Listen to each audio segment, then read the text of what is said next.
अस्सलामुअलैकुम। उम्मीद करती हूँ कि आप सब खैरियत से होंगे। कीमा कढ़ाई और बाकी गोश्त की डिशेस तो ईद पर बनते ही रहती हैं, लेकिन आज सोचा ना गोश्त को थोड़ा अलग अंदाज में बनाते हैं। बहुत कम मसालों के साथ आज हम बनाएंगे पिशावर स्टाइल अफ़गानी वाइट प्याज गोश्त।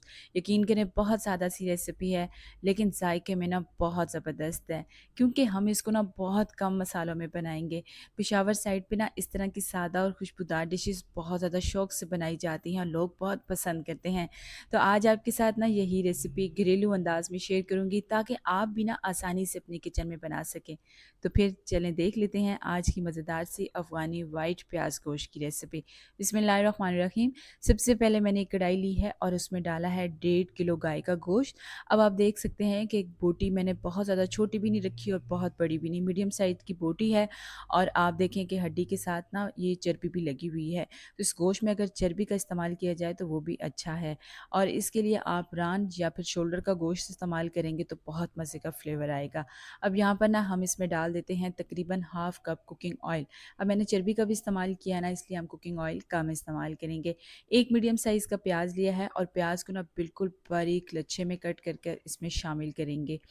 इसके साथ ही मैंने लिए हैं तकरीबन 7 से 8 लहसुन की कलियाँ ली हैं, ये इसमें शामिल करेंगे। और साथ ही हम इसमें डाल देते हैं 1 छोटा चम्मच नमक। बस इतने से स्पाइसेस इसमें डालेंगे। अच्छा, इसको ना अच्छे से मिक्स करेंगे, चूल्हे की आंच को ऑन कर देंगे। और इसके बाद ना हमने इसमें पानी नहीं डालना।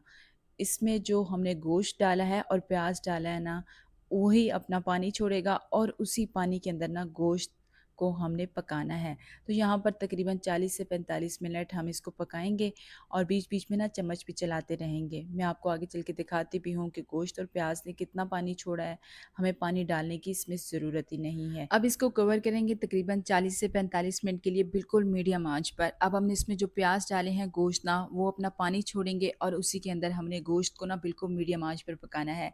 15 मिनट के बाद आप ये ज़रा चेक करें कि गोश्त ने और प्याज ने कितना पानी छोड़ा है कि हमें इसमें पानी डालने की ज़रूरत ही नहीं है। एक दफ़ा मिक्स कर देंगे और इसके बाद कवर करके ना मीडियम आँच पर इसको पकाएँगे।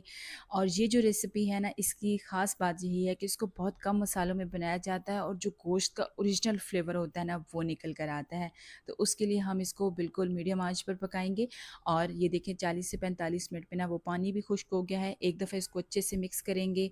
प्याज देखें बिल्कुल मैश हो गए हैं और लहसुन भी बिल्कुल मैश हो गया है। एक दफ़ा चम्मच से अच्छे से मिक्स करेंगे ताकि मज़ेदार सा स्मूथ हो जाए।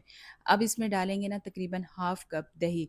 दही डालने से ये जो गोश्त का कलर है ना, वो बहुत लाइट हो जाएगा और मज़े का फ्लेवर आएगा। हल्की आंच पर हमने हाफ़ कप दही शामिल किया है, इसको भी अच्छे से मिक्स करेंगे। अगर आपके पास टाइम कम है और आप झटपट मिनटों में ये मज़ेदार सी रेसिपी बनाना चाहते हैं, तो उसके लिए आप 40 से 45 मिनट वाला जो प्रोसेस है उसको आप कुकर में कर लीजिएगा और बाकी का जो प्रोसेस है वो कढ़ाई में कर लीजिएगा।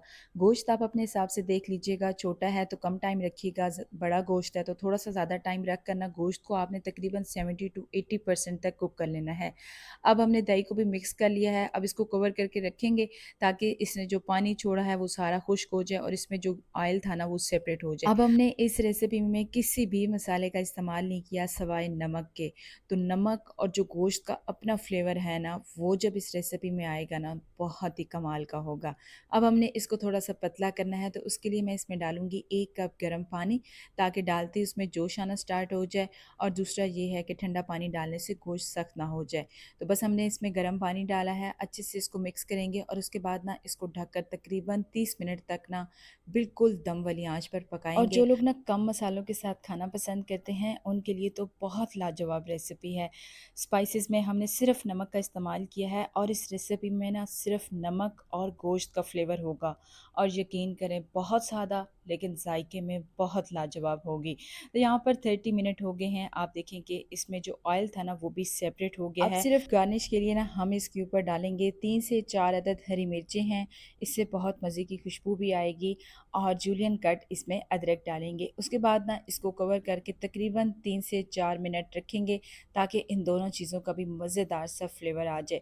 यहाँ पर अब हम चूल्हे की आंच को बंद कर देंगे और आप ये देखें बहुत ही लाजवाब अफ़गानी स्टाइल प्याज गोश्त तैयार है। अब इस डिश का मज़ा लेने के लिए ना आपको पेशावर जाने की ज़रूरत ही नहीं है। घर पर अपने किचन में रहते हुए घरेलू अंदाज में ये बनाई मज़ेदार सी डिश ज़रूर ट्राई कीजिएगा। मुझे अपना फीडबैक भी दीजिएगा। मुझे उम्मीद है कि आपको ये रेसिपी बहुत पसंद आएगी। और अगर आपको मेरी वीडियो पसंद आई है तो जल्दी से वीडियो को लाइक और शेयर कर दें। साथ ही मेरे चैनल एस के फूड डायरीज़ को ज़रूर सब्सक्राइब करें ताकि इस तरह मज़ेदार यम्मी सी रेसिपीज़ आपको सीखने को मिले। गोश्त तो ज़रा चेक करें, मक्खन मलाई की तरह नरम और मुलायम, हाथ लगाते ही ना अलहदा हो रहा है। बहुत गर्म है लेकिन मुझसे सब्र बिल्कुल भी नहीं हो रहा। बहुत ही ज़्यादा टेंडर और जूसी बना है लेकिन खाने में बहुत लाजवाब है। गरमा-गरम नान के साथ सर्व करें, यकीन करें ईद का मज़ा दोबाला हो जाएगा। मैं मिलूँगी इंशाल्लाह आपसे नेक्स्ट वीडियो में। अपना और अपने प्यारों का ढेर सारा ख़्याल रखिएगा। मुझे अपनी दुआ में ज़रूर याद रखिएगा। तब तक के लिए अल्लाह हाफ़िज़।